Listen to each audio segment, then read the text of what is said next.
Hey SD fans, welcome back. In this video, we're reviewing how the Garmin Decesent MK2i performs in cold water. And we'll be finding out if the much touted subwave technology of the Decesent T1 transmitter really allows for air integration over a distance of 10 meters or more. For those here for the first time, my name's Mark, I'm the editor-in-chief of the Scuba Diver media brand, and welcome to the Scuba Diver YouTube channel. Don't forget to hit that subscribe button so you don't miss any future videos, and ring that notification bell so you know when new content has been uploaded. Before we get into it, don't forget to sign up for a free digital subscription from the link in the description. And if you want to receive one of our print magazines, we have a special introductory offer just for our YouTube followers. Right, on with the video.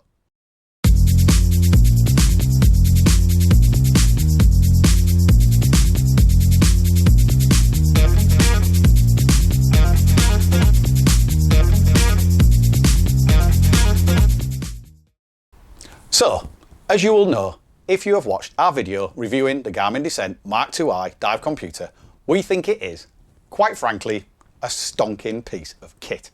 The combination of a dive computer that is capable of multiple nitrox mixes, trimix and CCR, not to mention free diving, with a full fuel smart fitness watch that does just about everything apart from tuck you into bed at night, is a definite winner. When I did that review, we'd only dived the Decesent MK2i in the warm, clear waters of the Maldives. But now we're truly into the winter over here in the UK, I took it for a spin in the much colder waters of a local inland site to judge its abilities when you're bundled up in full exposure protection. This also gave me the chance to try out the Decesent T1 transmitter, which arrived after our jaunt to the Maldives. Now, I was keen to see how this performed, given it uses Garmin's much touted subwave technology, which is supposed to have a much longer range than traditional air-integrated devices. So, let's see how we got on. Let's talk about using the Garmin Decesent MK2i in cold water first.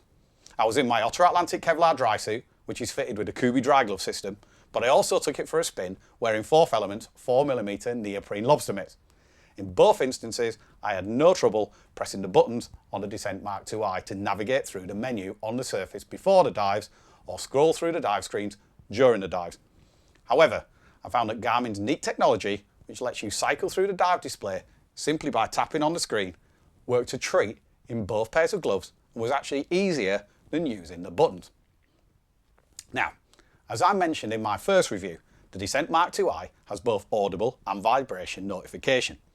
I normally turn off audible alarms on my computers, but I left them on for the test dives, and even through my 5mm neoprene hood, it was clear to hear. The same goes for the vibration function. Even though I was encased in a base layer, thick 4th Element Halo 3D undersuit and my Kevlar dry suit, I could still feel the vibration through my arm. As noted before, the Garmin has a neat feature where you can swap the straps out quickly and easily with a clip system. This lets you change to different colours and materials if you so wish. There are leather straps, silicone straps, even metal bracelets, but it also means you can change out the standard strap for this longer version, which comes with the computer. This is designed to go over a dry-suited arm, and it's much neater than adding an extension strap to the existing strap. However, it's worth noting that this clip system for straps has been done before in the diving world. The Suunto D5 also has interchangeable straps with a similar mechanism. Now, let's talk about the Decesent T1. I've used air-integrated computers for a long time, although I have to admit, I also keep a small SPG on my first stage as well. This was partly because early transmitters had a habit of dropping the connection with the computer, but also because I'm a redundancy freak and I like having old school to back up new tech. That said, these days I've found that transmitters rarely lose their connection, and if they do, it's literally momentarily. However, my trusty SPG is still on my rig. What can I say? That's just me. As I said before, underwater, the Decesent T1 uses subwave sonar technology rather than tried and tested radio frequency that's already on the market. This provides a solid connection between the computer and the transmitter once they are paired, but more importantly, it offers a much more impressive range, up to a staggering 10 meters according to Garmin. In reality, I think you can add a few more meters onto that before you actually lose a signal. It is phenomenal. On the surface, the Decesent T1 pairs with the Decesent MK2i using ANT wireless technology, which again is supposed to work up to 10 meters apart, but I found I could be even further away and it was still picking up the tank pressure. The Decesent Mark 2i can be paired with up to 5 Decesent T1 transmitters. Now this obviously gives you plenty of flexibility. If you were diving side mount, you could have a T1 on each cylinder. If you were diving in a twin set with 2 stages, you could have a T1 on each first stage so you can monitor all of your tanks. If you were teaching, you can mount a T1 on the first stage of your student or students, and then you'll be able to see how much gas they've got left before you even ask them to give you a reading. If it's just you and your buddy, you can put a T1 on their first stage, and throughout the dive, you'll be able to see, right alongside your tank reading on the primary dive data screen, how much gas they have left. You can even put people's names in so you know exactly which transmitter is referring to who. Now, this is great functionality, but again, as with the clip system on the straps, Garmin are not the first to offer this feature.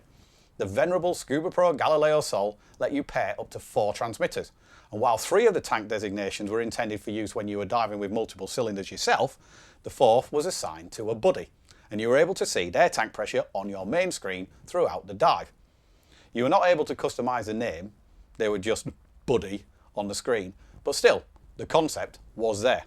And of course, if you were an instructor, there was nothing stopping you putting 2 of the other transmitters onto student first stages as well. The Sol successor, the G2, can also pair with multiple transmitters in much the same way, but it can link with up to 9 transmitters. Similarly, the Suntow Eon Steel is able to communicate with up to 10 tank pods, as Suntow call their transmitters, and the Eon Core can connect with up to 20 tank pods. So this is more than enough to cover most eventualities, be that multiple buddies or a whole horde of students.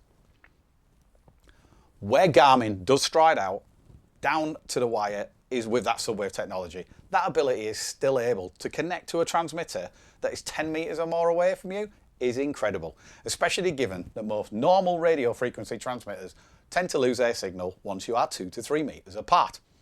Okay, so if you're diving in a buddy team, you shouldn't really be 10 meters apart, but we know that in the real world, buddy pairs are often further apart than they should be.